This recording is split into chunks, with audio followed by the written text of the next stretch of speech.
নমস্কার। আজকে আমি একটা নতুন বিষয় নিয়ে আপনাদের সামনে হাজির হয়েছি। আজকে একটু অন্য ধরনের ভিডিও। আজকে আমি ক্লাস 4-এর লেসন 6 স্বদেশ এই টপিকটা আমি আজকে পড়াবো।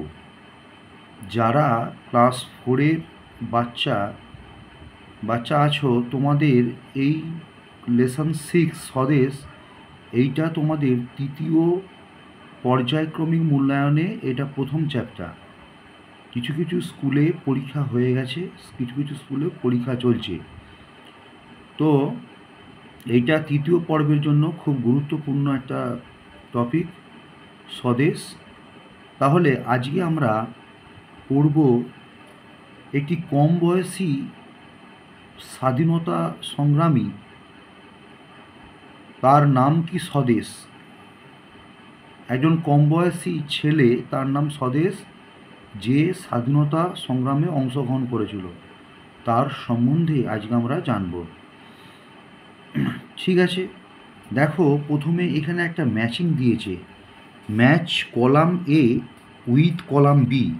তাহলে ম্যাচ করতে বলেছে কি কলাম এর সঙ্গে। দেখো কলাম এতে কি আছে, ইন্ডিপেন্ডেন্স ডে স্বাধীনতা দিবস, রিপাবলিক ডে প্রজাতন্ত্র দিবস, নেতাজিস বার্থডে নেতাজির জন্মদিন, গান্ধীজিস বার্থডে তাহলে গান্ধীজির জন্মদিন। দেখো তোমরা সবাই জানো কিছুদিন আগে ইন্ডিপেন্ডেন্স ডে স্বাধীনতা দিবস, আমাদের ভারতের ইন্ডিয়ার যে স্বাধীনতা দিবস আমরা পালন করেছিলাম 15ই আগস্ট। তোমরা জানো 1947 সালের 15ই আগস্ট আমাদের দেশ ব্রিটিশদের হাত থেকে মুক্ত বা স্বাধীন হয়েছিল। তাহলে ইন্ডিপেন্ডেন্স ডে 15ই আগস্ট, রিপাবলিক ডে প্রজাতন্ত্র দিবস 26শে জানুয়ারি, নেতাজিস বার্থডে 23শে জানুয়ারি, গান্ধীজিস বার্থডে 2 অক্টোবর। তাহলে এই ম্যাচিংটা থেকে তোমাদের প্রতি বছরই একটা না একটা কোশ্চেন থাকে। তোমরা ইতিমধ্যে সবাই জানো এটা ভালো করে ম্যাচিংটা করে রাখবে। আচ্ছা, আজকে এবার নতুন দেখো আমি এবার লেটস রিড, আমরা পড়া শুরু করি। দেখো, it was a busy morning in a railway station. ইহা ওয়াজ ছিল এ বিজি মর্নিং, একটি ব্যস্ত সকাল, ইন এ রেলওয়ে স্টেশন, একটি রেলওয়ে স্টেশনের এটা ছিল একটা কি বিজি মর্নিং, ব্যস্ত সকাল। প্রথমে এই লাইনটা দিয়ে শুরু হলো। তাহলে এইটা ছিল একটা ব্যস্ত সকাল, ইন এ রেলওয়ে স্টেশন, একটি রেল স্টেশনের একটা ব্যস্ত সকাল ছিল। ব্যস্ত সকাল মানে কি, সকালবেলার যে অফিস যাত্রী বা অন্যান্য যাত্রীরা তো যা আসা করে, ওই জন্যে স্টেশনে ভিড় থাকে। দি ইয়ার ওয়াজ 1930। দি ইয়ার বছরটি, ওয়াজ ছিল সিম্পল পাস্ট টেন্সে। দেখো এখানে সব লাইনগুলোই মানে অতীতকালে হয়েছে, পাস্ট টেন্সে সিম্পল পাস্ট টেন্স। দেখো দি ইয়ার বছরটি, ওয়াজ ছিল 1930, 1930 খ্রিস্টাব্দে। এ ইয়ং বয়, একটি কম বয়সী ছেলে, ইন সয়েলড ক্লোথেস, মানে নোংরা বা সয়েল মানে কি নোংরা ময়লা বা কদমাক্ত, ক্লোথেস জামা পরিহিত, সয়েল SOILED, সয়েল ক্লোথেস মানে নোংরা জামা পরিহিত একজন কম বয়সী ছেলে এন্টার প্রবেশ করেছিল দ্য প্ল্যাটফর্মে, সেই স্টেশনের প্ল্যাটফর্মে প্রবেশ করেছিল। হিজ ফিট, তার পাগুলি, ওয়্যার ছিল, বেয়ার নগ্ন বা খালি, মাথায় কোনো জুতো বা কোনো বুট এইসব পরিহিত ছিল না। অ্যান্ড মাডি, এবং কর্দমাক্ত, MUDDY, মাডি মানে কর্দমাক্ত। হি সিম, তাকে দেখে মনে হচ্ছিল, টু বি ভেরি টায়ার্ড, মানে খুবই ক্লান্ত। ভেরি মানে এখানে খুবই, টায়ার মানে ক্লান্ত, ভেরি এখানে অ্যাডভার্ব, আর টায়ার যে এখানে টায়ার এখানে ভার্ব। তাহলে ভার্বকে কোয়ালিফাই করেছে ভেরি, এই জন্য ভেরি এখানে অ্যাডভার্ব। ঠিক আছে, তারপর দেখো, বাট কিন্তু, হিজ আইস তার চোখগুলি ওয়ার ছিল গ্লোয়িং জলজল করছিল লাইক ফায়ার।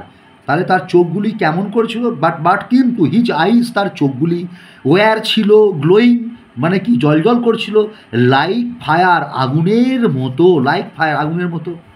হিজ নেম তার নাম ওয়াজ ছিল স্বদেশ, তার নাম কি ছিল স্বদেশ। মিন হোয়াইল ইতিমধ্যে, স্বদেশ মানে কি, স্বদেশ হচ্ছে আমাদের এখানের এই গল্পের বা এই টপিকের নায়ক হচ্ছে স্বদেশ, তার সম্বন্ধে আমরা এখানে পড়ছি। মিন হোয়াইল ইতিমধ্যে, এটা কি মিন হোয়াইলের হচ্ছে এইটাও একটা অ্যাডভার্ব, মানে হচ্ছে অ্যাডভার্ব অফ টাইম। ইতিমধ্যে সাম ব্রিটিশ পুলিশ, কিছু ব্রিটিশ পুলিশ ওয়ার সিন দেখা যাচ্ছিল, কোথায় না আউটসাইড দ্য স্টেশন, স্টেশনের বাইরে কিছু পুলিশ কি স্টেশনের বাইরে দেখা যাচ্ছিল।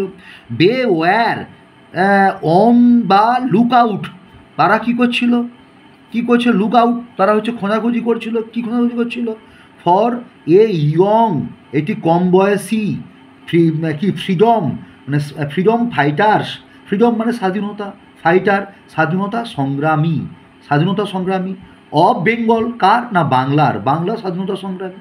ঠিক আছে, তা they were on the lookout, তারা খোঁজাখুঁজি করছিল for a young freedom fighter, এটি কম বয়সী স্বাধীনতা সংগ্রামী অফ বেঙ্গল, বাংলা। তার পরের পৃষ্ঠাটা যাই,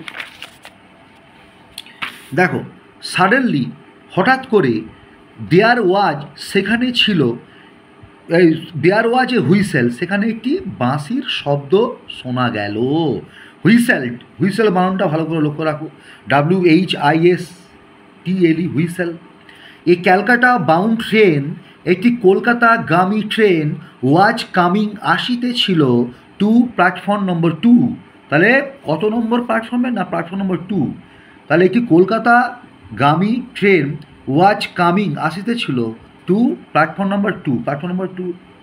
স্বদেশ ক্লাচ, স্বদেশ দৃঢ় মুষ্টিবদ্ধ, দৃঢ় মুষ্টিবদ্ধ মুষ্টিতে দৃঢ় মুষ্টিতে ধরেছিল, কি ধরেছিল, হিজ ক্যানভাস ব্যাগ, তার কাপড়ের ব্যাগ, টাইটলি শক্ত করে, কীভাবে ধরেছিল, টাইটলি শক্ত করে। হি বোর্ডের, সে চড়েছিল, কোথায় চড়েছিল না ট্রেনে চড়েছিল। অ্যান্ড টুক নিয়েছিল এ কর্নার, একটি কোণের দিকের সিট, কর্নার সিট, এই যে কোণের দিকের সিট, সে তাহলে তারপরে কী হয়েছিল, সে ট্রেনে চড়েছিল। হি বোর্ডেড বা ট্রেন অ্যান্ড টুক নিয়েছিল এ কর্নার, এই যে কোণের দিকের সিট। দি ট্রেন স্টার্টেড মুভিং, তারপর কি না ট্রেনটি, দি ট্রেনটি স্টার্টেড শুরু করেছিল, মুভিং চলতে শুরু করেছিল। হি রিকল, সে স্মরণ করছিল দ্য ইনসিডেন্টস প্লুরাল, ঘটনাগুলি অফ দ্য প্রিভিয়াস মানে পূর্ববর্তী বা আগের দিনের, কিসের না ইভিনিং, আগের যে সন্ধ্যের যে ঘটনাবলী, সেই পূর্ববর্তী ঘটনাবলী সে স্মরণ করছিল। ঠিক আছে, এটা পড়া হলো। এবার দেখো এখানে ওয়ার্ডরোবগুলি তোমাদের পরীক্ষায় মাঝে মাঝে আসে, সেটা হচ্ছে ম্যাচিং হিসাবে থাকে। দেখো আমি একটু পড়ে দিচ্ছি। সয়েল মানে ডাটি, নিয়ারেস্ট মিনিং ডাটি, সেটা হচ্ছে নোংরা হতে পারে, ময়লা হতে পারে, কদমাক্ত, এটা হচ্ছে অ্যাডজেক্টিভ, গুণ প্রকাশ করছে অ্যাডজেক্টিভ। বেয়ার আনকাভার্ড মানে খালি বা নগ্ন, adjective. Meanwhile at the time, ইতিমধ্যে, এর আগে পৃষ্ঠায় বলেছিলাম অ্যাডভার্ব। ফ্রিডম ইন্ডিপেন্ডেন্স স্বাধীনতা, কী আছে নাউন। ক্লাচ গ্র্যাপস মানে দৃঢ় মুষ্টিতে, ক্লাচ এর নিয়ারেস্ট মিনিং গ্র্যাপস, দৃঢ় মুষ্টিতে ধরেছিল। ক্লাচ এটা ভার্ব, মেন ভার্ব হচ্ছে ক্লাচ, এটা ভার্ব। আচ্ছা, বোর্ডের গড ইনটু মানে চড়া বা উঠা, এটা হচ্ছে বোর্ড, এটা হচ্ছে ভার্ব। রিকল রিমেম্বার মানে স্মরণ করেছিল, এটা হচ্ছে রিকল, যেটা মেন আছে তার সেটা হচ্ছে ভার্ব, এটা রিকল ভার্ব। প্রিভিয়াস মানে হুইচ কামস বিফোর, যেটা পূর্ববর্তী, প্রিভিয়াস মানে পূর্ববর্তী, হুইচ কামস বিফোর যেটা আসে আগে, অ্যাডজেক্টিভ। ঠিক আছে, এটা আজকে এখানের মধ্যে থাকলো। তোমরা কমেন্ট করে জানাবে তোমাদের কোনটা বুঝতে অসুবিধা হচ্ছে বা কেমন লাগলো, কীরকম তোমরা লাগলো আমার এটা প্রথম ভিডিও, হয়তো অনেক কিছু ভুল ভ্রান্তি থাকতে পারে। আমি ক্লাস 4-এর বাচ্চারা তো বলবেই, তাদের সঙ্গে যদি কোনো অভিভাবক যদি কমেন্ট করে জানায় কেমন লাগলো, কী বৃত্তান্ত জানাবেন, একটু ভালো লাগবে। ঠিক আছে, নমস্কার, রাখছি।